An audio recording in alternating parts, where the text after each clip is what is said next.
outbreak, no one jammed it in a monkey and got the virus that way. Oh, Patrick Dempsey, why are you letting that monkey blow you? I don't know, now I have a cough, Dad.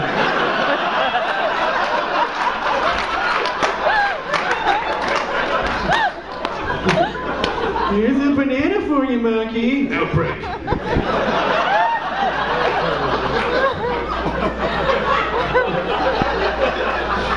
P.S. A chimp would totally have sex with you. They're filthy creatures. Of course they would. Chimps, they'll just crank it in front of people at the zoo. They don't care. They don't care. If we let chimps work in offices and they had suits like we always want to put on them, they'd be in meetings just cranking it like, yes, you can see here we have a cross-platform attack on the social networks. And later on we can see how we can reach out to all the demographics. But first, I'm going to need you guys to take a look at this release. Throw!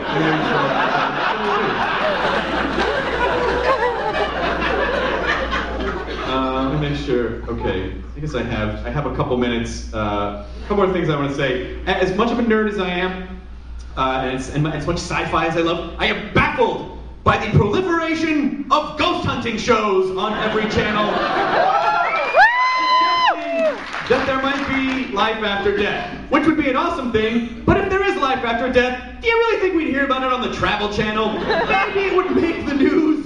Isn't that a newsworthy story beyond the grave tales? Wouldn't it make, oh, I don't know, USA Today, or even HuffPo, or like CNN? Maybe that's a news story we'd be freaking out about. This is Will Blitzer tonight in the Situation Room. Now there's fucking ghosts, run!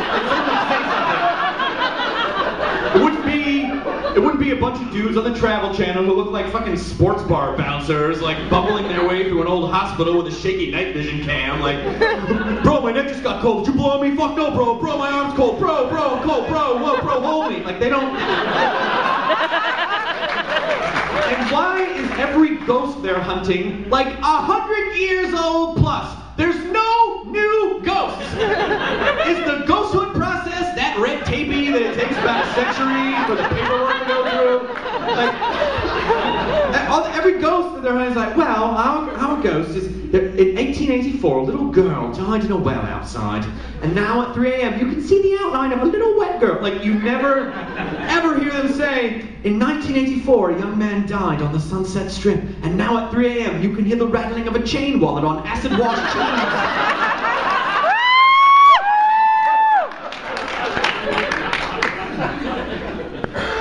As a side note, do you think Patrick Swayze now goes up behind people in pottery classes and hugs them to crack up their ghosts?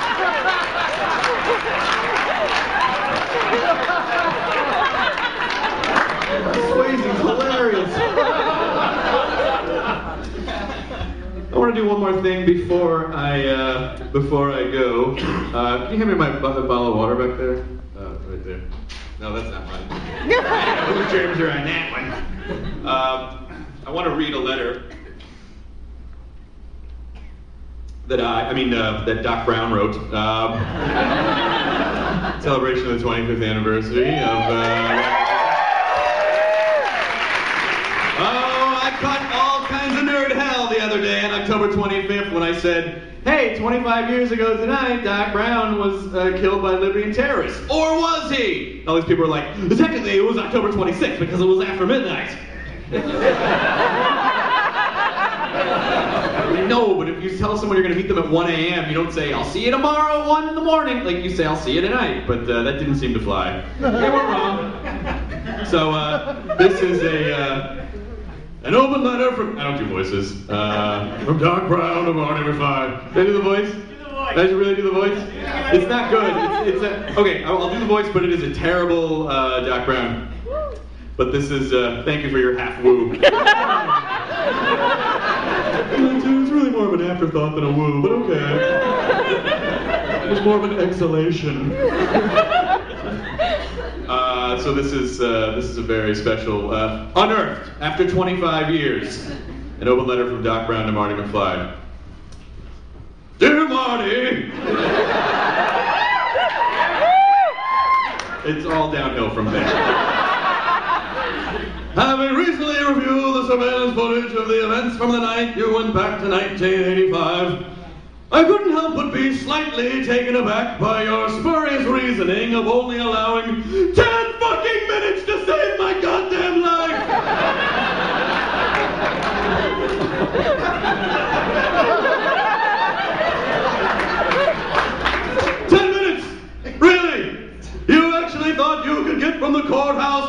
Pines Mall. Oh, I'm sorry. I mean Lone Pine Mall now. Way to run over a tree, fucknut.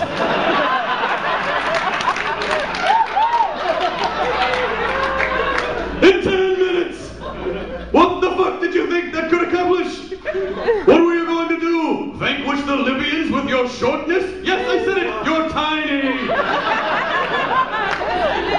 Like Ratatouille, 2008 reference. But in a puffy vest! Listen to me, you little feather-haired leprechaun. Any one of these Hill Valley mouth breathers would have had the good sense to go back, oh, I don't know, at least a day, to give me time to prepare for the Middle East extremists and their summer of love van of fucking death. What with having a device that has mastered the dimension of time and all, and I'm including Biff in that group. You are goddamn lucky that I have a compulsive disorder when it comes to taping paper back together.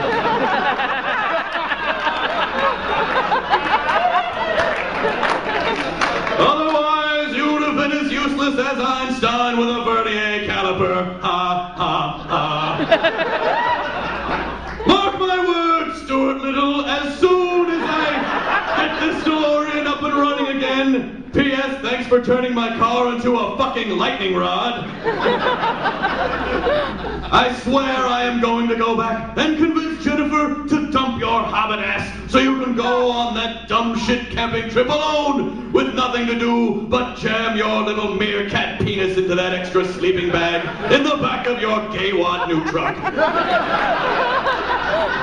Then I'm going to fuck her into tomorrow. Literally, and I mean both versions of her. How long am I going to tap those asses?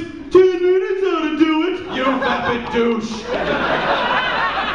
Thanks for watching me get shot twice, Emmett Doc Brown. P.S. You're a fucking chicken! Alright,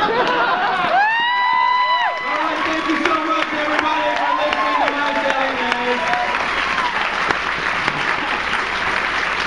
I now have the incredible pleasure to introduce a man who I have to say, I would be surprised. There are no performers on the w00tstock slate that were not directly influenced by the guy that we're going to celebrate and bring out tonight. This guy, 40 years in... He is a legend. He's wonderful. He's incredibly nice. He's played our stuff. He's played Paul and Storm stuff. He's played, like, I mean, think of any hilarious song that you've ever loved. This guy probably introduced it to you. Fish Heads, Dead Puppies, Kiko the Clown, Frank Zappa. Like, he was on the forefront of all of it, and he helped shape who we are. So, ladies and gentlemen, it is my incredible nerd boner. Okay. It is my incredible pleasure to bring to the stage Dr. Demento!